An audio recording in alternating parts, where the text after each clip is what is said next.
Hello, intermediate students. I hope you guys are doing great.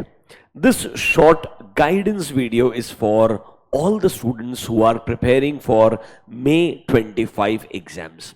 बच्चों, I'm sure थोड़ा आप लोगों का stress level अभी बढ़ रहा होगा. We are done with 31st March today and 1st April is starting. You have only 1 month left. अगर अभी भी थोड़ा बहुत भी आपको ऑडिट में डर लग रहा है तो नॉर्मली जो हम अगले 5-7 मिनट में डिस्कशन करेंगे थोड़ा सुनिएगा, उसके बारे में थोड़ा दिमाग लगाइएगा. I am sure you will get a more logical understanding and थोड़ा आपका जो फियर है वो थोड़ा कम हो जाना चाहिए. सबसे पहला चीज, इंटरमीडिएट ऑडिटिंग का जो अपना सिलेबस है टोटल 11 चैप्टर्स है, उसमें बहुत सारा पार्ट स्टैंडर्ड्स ऑन ऑडिटिंग है एंड बहुत सारा पार्ट एज अ चैप्टर वाला कंटेंट दिया हुआ है. आपको मालूम होगा दैट सर जो हमारे स्टैंडर्ड्स है उनका वेटेज अप्रोक्सीमेटली 50% होता है एंड वैसा ही 50% हमारा चैप्टर्स का वेटेज है. तो सबसे पहले आपको दिमाग में क्या आएगा, सर मेरे सारे स्टैंडर्ड्स कवर होने चाहिए या क्या सीक्वेंस फॉलो करना चाहिए. तो हमने एसेस को 2 कैटेगरी में डिवाइड किया. आइडियली आपने ये दोनों कैटेगरी के सारे एसेस को कवर करना चाहिए, बट क्या होता है ना, अगर इंपॉर्टेंट एसेस पहले कवर हो जाए, बिकॉज ऑडिट इंटरमीडिएट में इतना वास्ट सिलेबस है, coverage is very important. So smart तरीके से कवरेज के लिए पहले ये ए लिस्ट हो गया, मतलब ये वो स्टैंडर्ड्स है जिनका वेटेज जनरली सबसे ज्यादा देखा गया है at a intermediate new syllabus level. इसमें कुछ चैप्टर्स डायरेक्टली आपके चैप्टर का हिस्सा है, लाइक फॉर एग्जांपल योर ऐसे 230 डेडिकेटेड एक चैप्टर है पूरा का पूरा, 300 डेडिकेटेड एक चैप्टर है, एसक्यूसी 1 220 आपके चैप्टर 11 के अंदर दिया है अलॉन्ग विद 210. तो इन स्टैंडर्ड्स का वेटेज ऑब्वियसली बहुत ज्यादा हो जाता है. पहले आपने ये स्टैंडर्ड्स को बढ़िया से प्रिपेयर कर लेना चाहिए.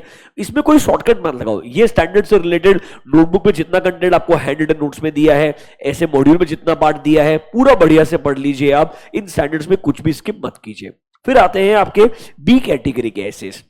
अब बच्चों इन एसेस में कैसा होता है, जैसे जो 500 सीरीज वाले एसेस हैं, यहां पे तो जरूर आपको फिर भी क्वेश्चन देखने को मिलता है, पर जैसे ऐसे 315 हो गया, 320 हो गया, यहां ना ऐसा नहीं है आपको हर बार क्वेश्चन देखने को मिलेगा. क्योंकि क्या है ना, एक चैप्टर में 315 भी है, 320 भी है, इंटरनल कंट्रोल के ऊपर पूरा डिटेल में कंटेंट भी है, ऑटोमेटेड एनवायरमेंट में भी कंटेंट दिया हुआ है. तो इनको थोड़ा सा हमने कंपेरेटिवली कम समय देना चाहिए. Devote more time to these red वाला कैटेगरी ऑफ एसेस. ये मेरे लिए ए कैटेगरी ऑफ एसेस हो गए, ये मेरे लिए बी कैटेगरी हो गया. मतलब ए खत्म होने के बाद में अपन ने इन एसेस पे जाना चाहिए. रात मैं तो ये भी बोलूंगा, ये खत्म होने के बाद में एक बार अगर आपको समय मिले तो पहले चैप्टर्स पढ़ लेने चाहिए, बिकॉज इन चैप्टर्स का वेटेज भी ऑलमोस्ट 50% है. तो I would say use a combination. ये जो रेड वाले सीरीज ऑफ स्टैंडर्ड्स हैं, इनको पहला खत्म कर लो, फिर इंपॉर्टेंट चैप्टर्स का मैंने सीक्वेंस दिया वो खत्म कर लो, फिर बचे हुए एसेस को कवर कर लो. इस तरीके से स्टैंडर्ड्स वाला पार्ट 2 टुकड़ों में डिवाइड हो जाएगा. इंपॉर्टेंट एसेस पहले कवर हो जाएंगे एंड इंपॉर्टेंट चैप्टर्स बाद में कवर हो जाएंगे. तो देखो चैप्टर्स के अंदर आपका सीक्वेंस होना चाहिए. चैप्टर नंबर 1 बहुत सिंपल सा चैप्टर है, मेरे हिसाब से सबसे आसान चैप्टर है कंपैरेटिवली पढ़ने के लिए, एंड आइडियली एक क्वेश्चन एग्जाम में देखने को मिलता है. फिर 11 उड़ा दो. 11 के अंदर क्या है आपका, थोड़ा इंडिपेंडेंस, थ्रेट्स टू इंडिपेंडेंस दिया है, इंट्रोडक्शन टू एथिक्स दिया है, फिर 3 स्टैंडर्ड आपके 210, एसक्यूसी 1 एंड 220, थोड़ा इनहेरेंट लिमिटेशन वाला पार्ट दिया है. मतलब ये चीजें प्रोफेशनल स्केप्टिसिज्म वाला पार्ट जो है इनहेरेंट लिमिटेशन में वो दिया हुआ है. तो ये दोनों स्टैंडर्ड्स, ये दोनों जो चैप्टर है 1 एंड 11, एक क्वेश्चन आना ही है. मतलब 1 question from chapter 1, 1 from chapter 11 ideally देखने को मिलेगा ही मिलेगा. क्या हो जाएगा, इंपॉर्टेंट स्टैंडर्ड्स हो गए. चैप्टर्स के अंदर एटलीस्ट मेरे 2 चैप्टर तो कंफर्म हो गए जहां से एक क्वेश्चन आने वाले हैं. जैसे जैसे चैप्टर्स होते जाए मैं आपको जेन्युइनली रेकमेंड करूंगा थोड़ा क्वेश्चंस का प्रैक्टिस करो. अब आप बोलेंगे सर इतना सारा क्यूएनए मॉड्यूल में क्वेश्चंस दिया है, तो इस बार आईसीआई ने एक अच्छा काम कर दिया है. आई नो इसमें बहुत रिपीटिशन है. आईसीआई ने आपको मॉडल टेस्ट पेपर्स करके दिए. It's a compilation of important questions जो उन्होंने आरटीपी में दिए हैं, एमटीपी में दिए हैं, थोड़े बहुत स्टडी मटेरियल के क्वेश्चंस है, इनका कंपाइलेशन करके एक साथ में दे दिया. कुछ हो चाहे ना हो, ये पीडीएफ जो है कंपाइलेशन आईसीआई का हमने ग्रुप पे भी शेयर किया, टेलीग्राम ग्रुप पे. At least in model test paper में जितने क्वेश्चंस हैं वो क्वेश्चंस आपने बराबर से कर लेने चाहिए. तो क्या करो, चैप्टर 1 खत्म किया, 11 खत्म किया, 1 11 रिलेटेड जितने भी क्वेश्चंस हैं यहां पे उनको बढ़िया से प्रैक्टिस कर लो. एटलीस्ट 70-80% क्वेश्चन प्रैक्टिस कर लो. आपने गो थ्रू सारे क्वेश्चंस को करना चाहिए. ये recent RTP, MTP, study material में नए जो क्वेश्चंस है वो वाले इंक्लूडेड है. ये अगर आपने कर लिया तो एटलीस्ट कॉन्फिडेंस आ जाएगा कि किस तरीके का क्वेश्चन एग्जाम में मेरे को देखने को मिलेगा और क्या मैंने आंसर लिखना चाहिए. थोड़ा सा अगर राइटिंग प्रैक्टिस करोगे करोगे ना तो आपका कॉन्फिडेंस लेवल और ज्यादा बढ़ जाएगा बच्चों। इसीलिए सिर्फ ऑडिट को रीड मत करते जाओ, रीड करने के साथ थोड़ा लिख करके प्रैक्टिस करो, आपको बहुत बेहतर एंड बहुत कॉन्फिडेंट फील होगा। एमसीक्यू के लिए ज्यादा कुछ एफर्ट डालने की जरूरत नहीं है, इतने केस स्टडीज अगर सॉल्व कर लिए तो भी बहुत हो गया, बिकॉज एमसीक्यू का अंडरस्टैंडिंग पूरे सिलेबस के अंडरस्टैंडिंग पे डिपेंडेंट है, तो आप ऑटोमेटिकली एग्जाम के क्वेश्चन सॉल्व कर लेंगे। बट डिस्क्रिप्टिव क्वेश्चंस के लिए थोड़ा आपको प्रैक्टिस करना पड़ेगा। तो मेरे हिसाब से इंपॉर्टेंट जो रेड सीरीज वाले एसेज है वो खत्म करो, फिर चैप्टर 111 खत्म करो। बोर हो जाए थोड़ा सा ब्लू कैटेगरी वाला एसेज है, उसमें से 2-3 एसेज और कवर कर लो, फिर चले जाओ चैप्टर नंबर 5 के ऊपर। अब 5 जैसा चैप्टर जो होता है ना बहुत डराता है यार, 100 पेज का चैप्टर है सर, कितनी सारी चीजें लिख करके दी है, दिमाग लगाओ। असर्शंस पहले पढ़ो, असर्शंस के एग्जांपल्स पढ़ो, लास्ट एग्जाम में वही क्वेश्चन आ गया था। फिर पीनल साइड में वो मेरे से अदर इनकम में क्या पूछ सकता है, अदर ऐसा सोचो वो मेरे से क्या क्वेश्चन पूछेंगे, मुझे किस तरीके से आंसर लिखना होगा, ये सोचते सोचते अगर पढ़ोगे तो चीजें समझ में भी आएगी। मैंने यूट्यूब के ऊपर इसके रिगार्डिंग रिविजन सेशंस भी डाले थे respective to chapter number 5 and chapter number 9, वो अभी भी रेलेवेंट है, वो जरा एक बार गो थ्रू करो तो थोड़ा समझ में आएगा कैसे वो क्वेश्चन हमसे पूछ सकते हैं। थोड़े से शेड्यूल 3 के डिस्क्लोजर रिक्वायरमेंट जो एडिशनल वाले हैं चैप्टर 5 में लिखे हुए हैं, हमारे बुक्स में उनको इंपॉर्टेंट नोट्स बना करके लिख करके दिया है, वो जरा गो थ्रू कर लो एक बार। फिर जाकर के आना चाहिए आपने कारो वाले पार्ट पे, दैट इज चैप्टर नंबर 8 के ऊपर। इसमें सेक्शन 143 सब सेक्शन 3 तो आपने लॉ पढ़ते पढ़ते रिवाइज किया होगा, उसी को फटाफट से रिवाइज कर लो, थोड़ा क्वेश्चंस पे फोकस कर लो। कारो के इंपॉर्टेंट क्लॉजेस जो है, जैसे क्लॉज नंबर 1, 2 हो गया है, थोड़े इंपॉर्टेंट है। क्लॉज नंबर आपका 17, 18, 19, 20 जो सीक्वेंस में क्लॉजेस है वो थोड़े इंपॉर्टेंट है, तो ऐसे इंपॉर्टेंट क्लॉजेस को एटलीस्ट ढूंढ करके पिक करते जाओ, और भले 2-3 क्लॉज रोज पढ़ो। Don't try to read all कारो क्लॉजेस इन वन डे, आज सिर्फ 2 क्लॉज पढ़ लिया छोड़ दिया, कल बचा हुआ 2 क्लॉज और रीड कर लिया, 3 दिन बाद में और 2 क्लॉज पढ़ लिया, तो क्या होगा, थोड़ा डिस्कशन टुकड़ों में डिवाइड होगा, चीजें रिटेन भी होगी और आपको कॉन्फिडेंस बना रहेगा। इस तरीके से थोड़ा स्मार्ट तरीके से प्रिपरेशन करोगे ना तो आपका फियर कम होगा, थोड़ा राइटिंग प्रैक्टिस भी होगा और आपका कॉन्फिडेंस आएगा। मॉडल टेस्ट पेपर्स में जितने क्वेश्चंस है इतने तो एटलीस्ट आपने प्रैक्टिस करने ही चाहिए, इससे आपका नया आरटीपी, नया एमटीपी, लास्ट अटेम्प्ट्स के आरटीपी, एमटीपी, स्टडी मटेरियल के क्वेश्चंस, मेजर पार्ट जो एक एक्सपोजर के टर्म्स में होना चाहिए वो कवरेज हो जाएगा मुझे लगता है। तो थोड़ा ये अप्रोच अगर आप रखोगे तो मेरे हिसाब से आपका सिलेबस कवर भी होगा और स्ट्रेस भी नहीं आएगा। अच्छा, अगर अभी तक आपने रेगुलर लेक्चर्स देखे, ईओबी लेक्चर्स देखे, अभी रिवीजन सेशन से आपको लगता है कोई चैप्टर में तकलीफ है तो देखना चाहिए, वरना मेरे हिसाब से कोई जरूरत नहीं है। आप थोड़ा सेल्फ स्टडी भी ज्यादा फोकस करो, that will be more useful. Only when आप खुद से पढ़ नहीं पा रहे हो, गेटिंग स्टक, आपको मोटिवेशन ही नहीं मिल रहा है मैं शुरुआत करूं, तो भले लेक्चर को आप ऑन करके टीचर को सुन सकते हो, इससे थोड़ा सा आपको ऑब्वियसली स्पीड मिल जाएगा। अदरवाइज लास्ट 1 मंथ है, अपने हिसाब से अपने दम पे खुद के सेल्फ कॉन्फिडेंस के हिसाब से काम करना चाहिए आपने मेरे हिसाब से।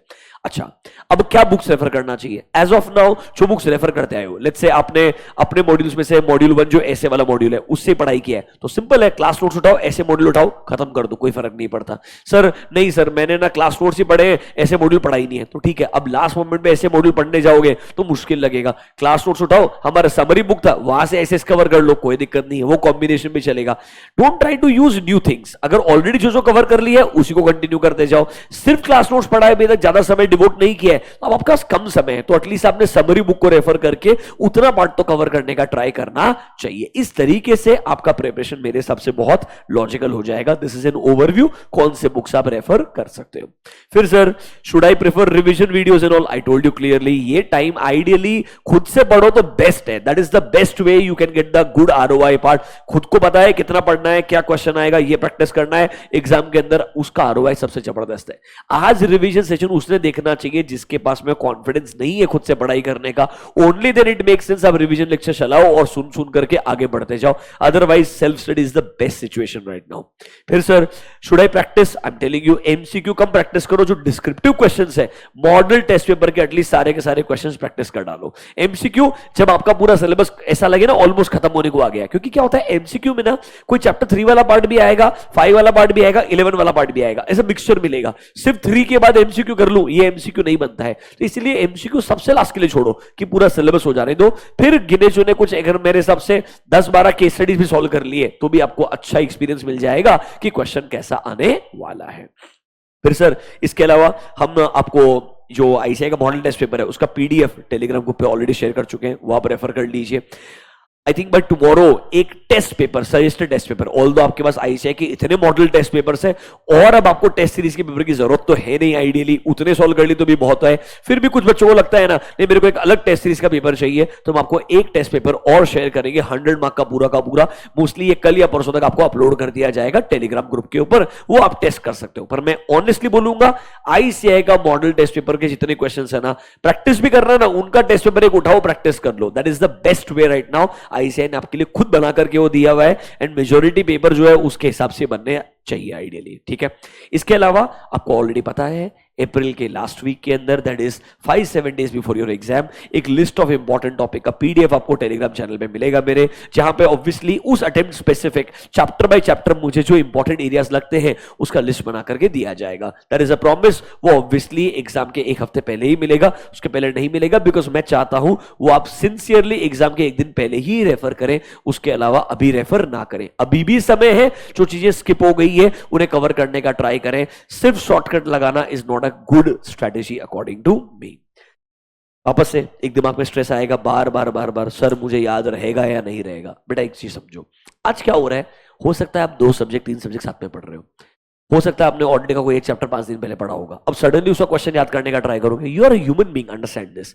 मैं मानता हूं आईसीआई ने मेमोरी वाले बेस पे क्वेश्चंस पूछने कम कर देने चाहिए, काफी हद तक कम हो भी चुके हैं, जीरो नहीं हुए हैं। तो अब एक बात समझो, लास्ट 1.5 डे में सिर्फ ऑडिट पढ़ के जाओगे, पूरा फोकस ऑडिट के 11 चैप्टर्स के ऊपर रहेगा, वही चीज रीड करके जाओगे, कोई और सब्जेक्ट पढ़ने भी नहीं वाले हो, trust me there is a very high chance कि आपका जो अंडरस्टैंडिंग एंड थोड़ा बहुत मेमोराइजिंग जो वाला पार्ट रहेगा 1.5 डे में, उसके बेसिस पे आप पूरा पेपर आराम से लिख पाएंगे। एक आध क्वेश्चन कभी कभी ऐसा हो सकता है कि मैं उतना स्पेसिफिक याद नहीं कर पाया, other than that you will be able to write and solve the paper. Stay confident, do not try to test yourself. एक महीने पहले कुछ पढ़ा था, आज क्यों नहीं याद आ रहा? अरे नहीं आएगा यार, तुम इंसान हो, याद नहीं आएगा। हाँ, लॉजिक याद रहना चाहिए। फॉर एग्जाम्पल कारो का एक्स क्लॉज क्या बोलता है, उसका लॉजिक याद रहेगा। सर इसके अलावा कंपनी के लिए इंटरनल ऑडिट के लिए सेक्शन 138 की एप्लीकेबिलिटी के लिमिट्स क्या, एक बार देखूंगा फिर उसका एप्लीकेशन लगा सकता हूं मैं। तो वो चीज आप लास्ट 1.5 डे के प्रिपरेशन के बेसिस पे रिलाई कर सकते हो। Do not try to over stress yourself. Remember, ये सब्जेक्ट का एक अच्छा पार्ट ये है, अंडरस्टैंडिंग के बेसिस पे भी इंसान पेपर सॉल्व कर लेता है। बुरा पार्ट ये है, उसको लगता है मेरे को याद ही नहीं आ रहा है। तो आदमी अगर सोचेगा ना कितना याद नहीं आ रहा है, तो हमेशा कुछ ना कुछ ऐसा मिल ही जाएगा किसी न किसी को कि उसे याद नहीं आ रहा है। आज भी बेर ऐसे में से हर चीज, हर लाइन बाय लाइन किसी भी प्रैक्टिसिंग सीए को या इवन सीए इन सर्विस को याद नहीं होती है। Understand the important aspect is, can I read it, can I implement it in a very logical manner. Same way last 1.5 day में क्या पढ़ के जाऊं जिससे आईसीआई के एक्सपेक्टेड क्वेश्चंस को मैं एक लॉजिकल तरीके से सॉल्व कर लूं। If you think about it confidently, you still have good amount of time. According to me, you have right set of resources. और अगर आपको जैसा मैंने बोला था वैसा स्टैंडर्ड्स का अंडरस्टैंडिंग है, चैप्टर का अंडरस्टैंडिंग, उतना समय डिवोट किया है, तो आपको घबराने की कोई जरूरत नहीं है। Do not have this fear साइकोसिस। आराम से पढ़ो, दिमाग लगाओ, लास्ट 1.5 डे में जम के मेहनत करो, आईसीआई का एग्जाम आराम से आप क्लियर कर पाएंगे बच्चों। That's all from my side. All the very best. If required at right time, I'll keep coming up with such guidance videos for you all. ठीक है? That's all from my side. Thank you बच्चों. All the best. I hope you will do well. Bye bye.